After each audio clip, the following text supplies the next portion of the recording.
All right, y'all. Anthony Davis is set to make his Mavs debut today, which I think officially marks the beginning of a new era in Dallas. And as a Mavs fan and a massive Luka fan, this is going to be, to say the least, a very, very interesting time. And so here's my honest truth, y'all. I want to give a plea to Mavs fans. Not just a plea, give my thoughts as a diehard Mavs fan, as a lifelong Mavs fan, as a massive Luka fan. I want to try to, for one time, encompass my thoughts, not just about Luka, I've already done that, but about the Mavs going forward in general and what I think our perspective as Mavs fans should be. Because this is, I think, a extremely contentious time. I mean, Nico Harrison apparently has hired a security team 24/7 at his house. Like, there is apparently, there's obviously significant vitriol. That much is very obvious. I mean, I feel some of that. It's incredibly frustrating. But I think number one, that vitriol is not towards the players. I hope that Mavs fans, like me and like a lot of other people, even if you are frustrated with the Mavericks, I hope that we support Anthony Davis and Max Christie and Caleb Martin whenever he plays, and the new guys on the team and the old players on the team, the Kyrie Irvings and Klay Thompsons and PJ Washingtons and Daniel Gaffords and Derek Lively's and all these guys. This is, at the end of the day, number one, not the players' decision to trade Luka Doncic. They had nothing to do with this. They had no control. Same thing with J Kidd. Really, that was nobody but Nico Harrison. And while I do think that it is totally fair as a Mavs fan to be angry at Nico Harrison for trading away the heart and soul of the city and doing so in a way that just felt very disrespectful to him, to the fan base, to everybody, it's understandable to be angry. I think the anger is absolutely justified, and I think the anger will last. But number one, I do hope that the anger is only to a certain extent. Like, I hope people can remember at the end of the day that this is, and as much as it sounds stupid, this is just basketball, and like, life does go on. And as much as it sucks, and trust me, I know it sucks terribly, it is just basketball, and we can still support the players and we can still support the team and hope that they succeed while still being angry and frustrated and disappointed with the decision that Nico Harrison made. And that's where I am. I have decided that I'm still going to root for the Mavericks. Now, I'm going to root for the Lakers as well. And if the Lakers and Mavs play in a playoff series, I cannot promise that I will not be rooting for the Lakers. I think it is very honestly, probably likely even, that I will root for the Lakers as a big Luka fan. But you can root for both teams. You can support both teams. You can support Luka and you can support the Mavs. And this Mavs team is honestly still going to be a fun team.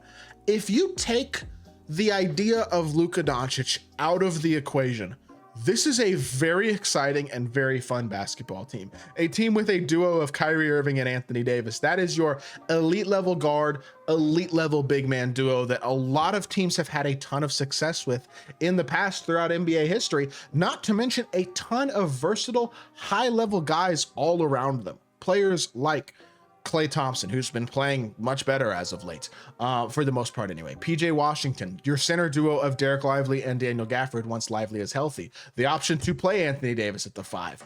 Bench pieces like Max Christie, who I think might end up in the starting lineup at some point. Spencer Dinwiddie can be inconsistent, but maybe there's room for a buyout market to add another piece at some point. Dante Exum's been good since getting back and was a huge piece of the success of the Mavs last season. Najee Marshall is a big X factor, a guy who can on any given night come in and score 20 points, have 6 or 7 assists, can be another playmaker off the dribble as well. Like, there is a lot of versatility to this Mavs roster and a lot of talent still. And if you take the Luka aspect out of it, this is a fun team and a good team and a team that absolutely can be supported. Now, does that mean that the future was not mortgaged and basically given away for a present that I'm not sure is that much better? It doesn't invalidate that, and I understand the frustration, but I do, as a Mavs fan, hope that other Mavs fans can continue to support the team and support the players and hope that they thrive, because I hope that they thrive. And look, the schedule for the next couple games isn't insanely easy. I mean, you got Houston, you got Sacramento. They're probably a win, but still, that's a team that's going to be playing competitive, feisty basketball. Golden State, with the Jimmy Butler edition, is going to be interesting. Miami, who knows? But then you go into the trade deadline, and I will say, post-trade deadline, the Mavs do have one of the easiest schedules in the Western Conference. If you look at the strength of schedule, they have the 19th hardest schedule left in the league, so 12th easiest. But there are only 2 Western Conference teams below Dallas in terms of strength of schedule for the rest of the season. Those being Golden State, who again remains to be seen how they'll play, and then Houston, who the Mavs aren't catching in the standings anyway. So what that means is I do think there's a decent path here, with the Mavs only being 2 games out of the play-in to getting towards that 6th seed or so. I think that is possible. Now, there's also a path towards being a play-in team and losing in the play-in. Like, this is not going to be an easy stretch of basketball. The Spurs got better. The Warriors probably got better. The Kings are probably about as good as they were, if maybe, I don't know, they could be pretty good. Like, it's possible. I think Levine is a legitimately good player.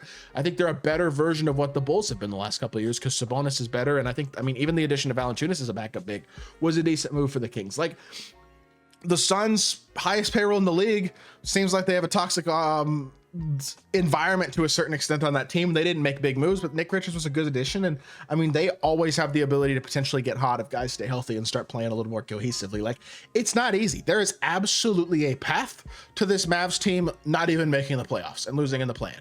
And then I think there's a realistic path to them winning a couple rounds. And if you're the 6th seed, what you're looking at is you're going to get a first-round matchup against a Memphis, a Denver, a Houston, or a Los Angeles. And those are all beatable teams. Like, a Mavs Lakers series for one would be absolute basketball cinema. Now, I think the Lakers would probably win the series, and I think I might root for the Lakers personally, but that would be basketball cinema to see Luka versus the Mavs in the playoffs.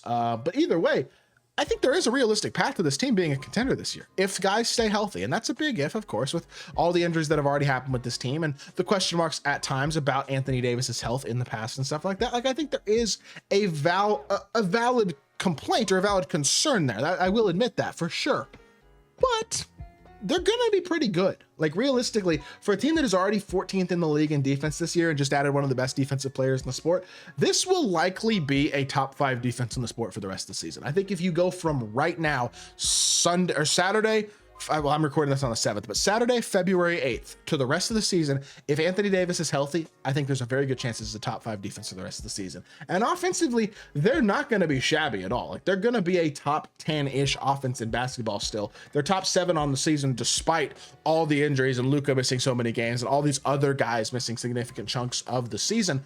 There is a pathway still to being a very competitive team that is high level on both ends of the court and gives them a chance to compete for a title. Now, do I think they're winning a title? No. Do I think they're winning multiple rounds? If I had to say right now, probably not, because their matchups aren't going to be easy. But is it possible? Absolutely. Do I think as a Mavs fan, we should still support the players and the team as they undertake this new challenge and this new era of Mavs basketball? I think yes. As frustrating as this moment is, and trust me, I'm right there with y'all. This is unbelievably frustrating to lose a franchise icon and really the heart and soul of the city like Luka Doncic. You either give up on the Mavs entirely, which I think is an understandable response if that's your decision, but if you're me, I'm not doing that. I mean, I can't lie and say that my support hasn't wavered, because it absolutely has. But I hope these guys succeed. And I'm rooting for him. I'm rooting for Anthony Davis. I'm rooting for Max Christie. I'm rooting for Caleb Martin. I'm rooting for the rest of the guys that are on this roster, and I hope they succeed. So that's kind of my thoughts, and that's where I think we should be as fans in general. So hope y'all did enjoy the video. If you did, make sure you hit that like button, leave a comment, and subscribe. I'll be back with more NBA content very, very soon, and I appreciate y'all. Peace.